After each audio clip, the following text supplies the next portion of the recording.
Behind closed doors, the Freemasons were free to indulge in the secret rites and rituals handed down to them by their ancestors, and these became the basis of their levels of membership, called degrees.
Politicians funded by the Masons promoted the Masonic ideology.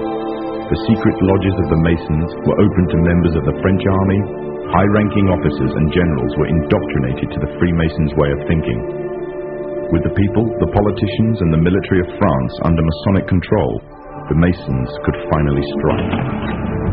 Freemasonry has worked in a hidden but constant manner to prepare the revolution.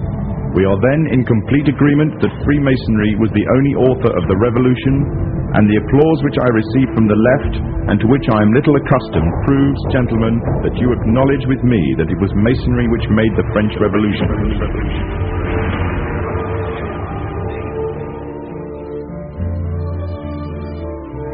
When the so-called founding fathers of America landed on Plymouth Rock, not only did they bring with them disfranchised people, they also brought the Freemasonic elements of Europe. The injustices which the fathers of America were escaping from in Europe was also to be found in the new land, in the form of a tyrannical British regime. In order to gain complete dominance of the new state, the Masons used the same methods, gain control of France.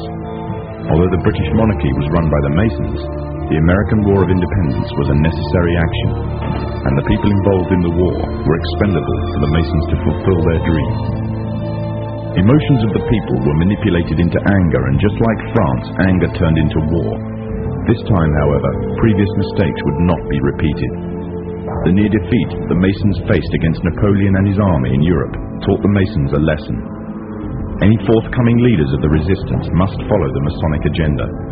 The best way to do this was to ensure the leader himself was a Mason, and the leader who took the war to the British was none other than George Washington.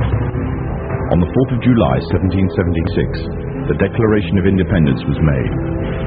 On the 17th of October 1781, the British were finally defeated and surrendered the colonies to the Americans, and the world's first Masonic state was born, a nation that would represent Masonry in every way.